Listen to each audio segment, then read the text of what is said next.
Salut à tous, dans cette vidéo voyons pourquoi vous avez tout intérêt à apprendre une langue étrangère en vous amusant. Vous avez très certainement déjà entendu ce slogan, apprendre une langue par le jeu, apprendre une langue étrangère de manière ludique, apprendre une langue en s'amusant, bref, on vous promet à chaque fois un apprentissage qui sera toujours amusant et toujours indolore. A l'inverse, vous avez sans doute connu la bonne vieille méthode qui consiste à aller au charbon, à travailler, où on dit qu'apprendre une langue, c'est des efforts, il faut en baver, et il n'y a que comme ça qu'on peut apprendre, et que tout ce qui est ludique, c'est pour les enfants, ce n'est pas bien sérieux. Eh bien, la vérité, en réalité, se situe entre ces deux extrêmes. Et on peut très bien apprendre une langue de manière très sérieuse, tout en s'amusant. Et non, ce n'est pas mutuellement exclusif, ce sont des choses qu'on peut très bien combiner.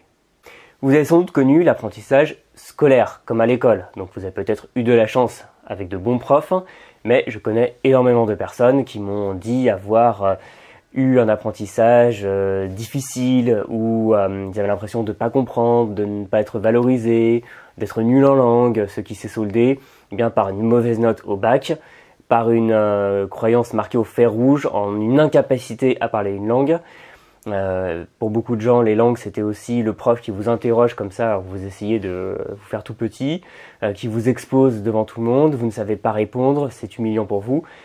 Bref, il y a une vision de l'apprentissage des langues qui est plutôt négative, et à l'inverse, on a développé une vision qui est beaucoup plus sympathique, qui est celle de apprendre une langue en s'amusant, et le plus souvent, on va vous proposer d'apprendre une langue comme un enfant.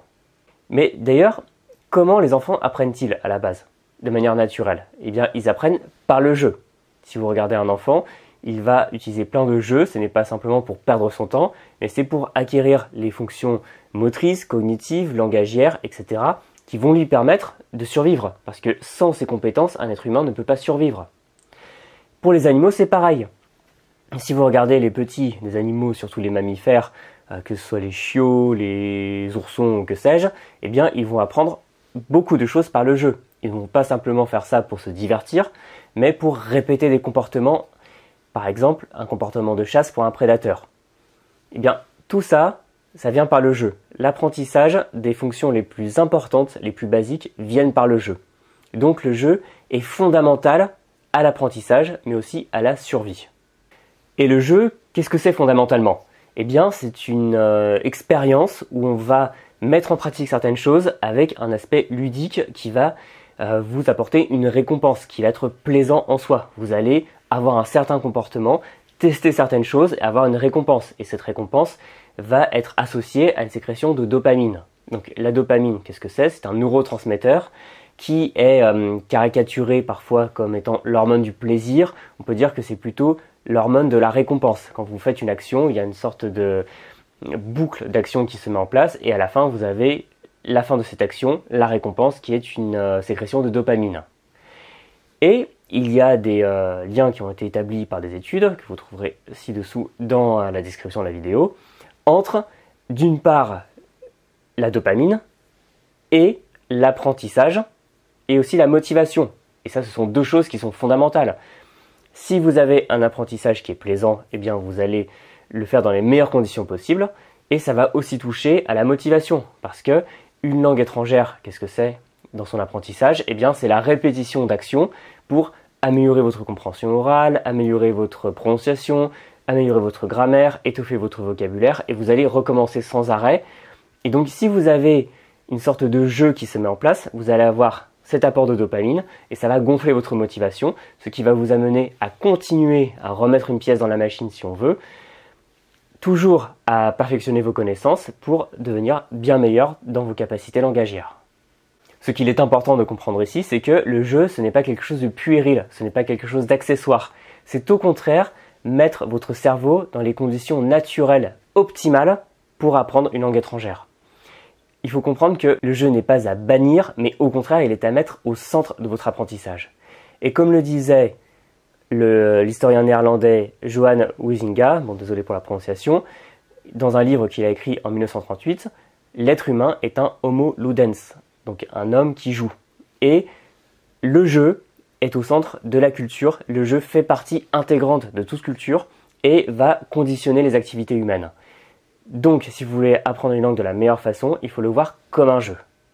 À l'opposé du spectre, vraiment aux antipodes, se trouve le stress.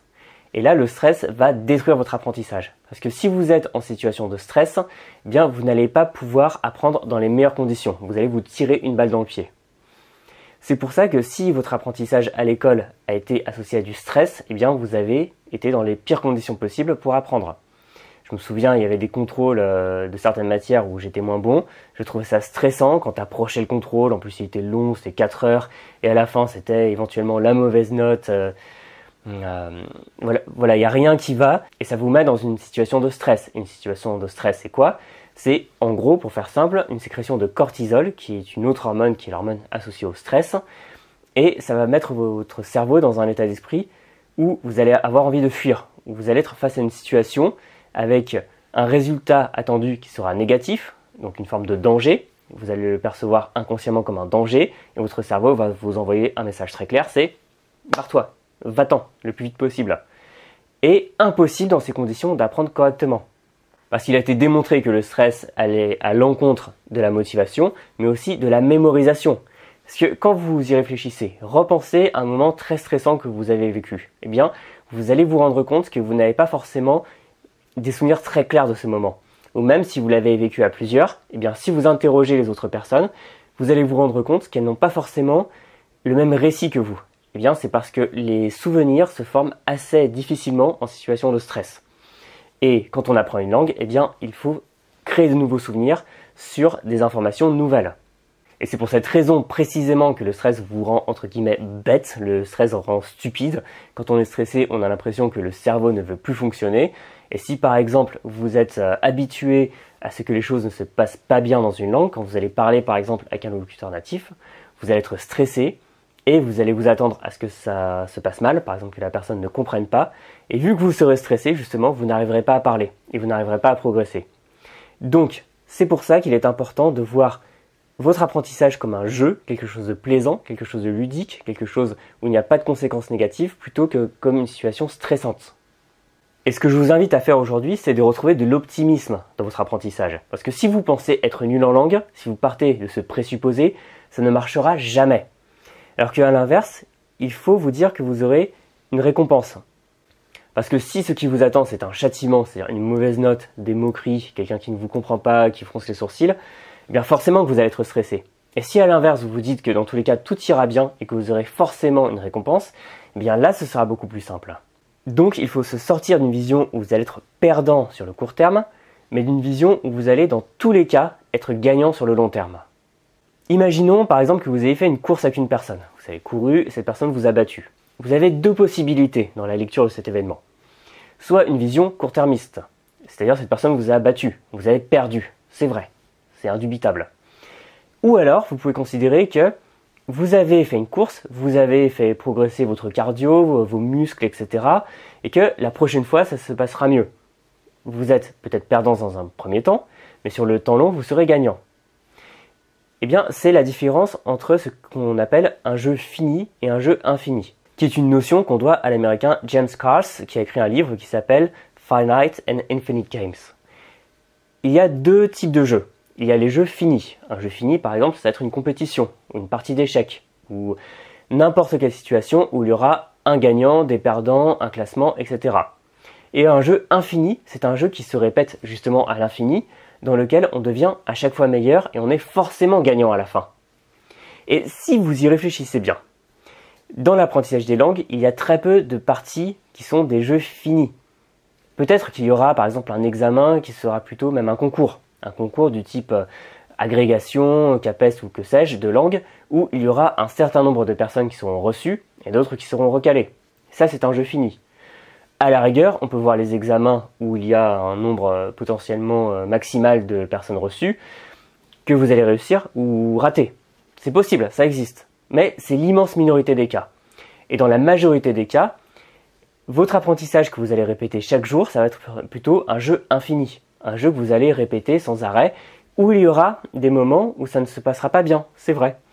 Par exemple, vous allez avoir du mal à retenir un mot. Vous allez avoir du mal à appliquer une règle de grammaire. Vous allez avoir du mal à prononcer certains sons. Ça va arriver. Donc si vous voyez l'apprentissage comme seulement un jeu fini, eh bien vous allez avoir des moments de défaite. Mais il ne faut pas voir comme ça. Il faut le voir comme un jeu infini et vous avez un bac à sable comme ça qui est votre apprentissage dans lequel vous pouvez expérimenter comme le fera un enfant jusqu'à atteindre un niveau excellent. Et d'ailleurs, revenons à nos enfants, revenons à comment les enfants apprennent. Si vous observez vraiment les enfants, que ce soit pour leur capacité langagière ou n'importe quelle autre capacité, eh bien il y a beaucoup d'échecs sur le court terme. Un enfant, eh bien, il va essayer de se mettre sur ses deux petites jambes, il va tomber, il va pleurer un coup, il va y retourner sans arrêt. Parce que dans son inconscient d'enfant, eh bien, ce n'est pas grave de tomber, il faut se relever. Alors, il y a aussi les parents qui vont vous rassurer, qui vont pousser de l'avant, mais faites comme les enfants dans le sens où les enfants n'ont pas forcément la vie si facile, mais ils y retournent à chaque fois. Pour eux, le fait par exemple d'arriver à marcher n'est pas un jeu fini où on se dit « bon, je suis nul en station debout, je laisse tomber ». Mais on y retourne jusqu'à arriver à faire de la station debout une deuxième nature. Et bien pour les langues, faites pareil. Et l'obstacle principal à ça, c'est qu'on vit dans une société qui valorise l'effort, qui valorise le sacrifice, qui valorise le fait de suer, le fait d'avoir du no pain no gain, qui est d'ailleurs un slogan que j'aime pas tellement parce que si vous ignorez la douleur en faisant du sport, eh bien vous n'allez pas progresser, vous allez vous blesser.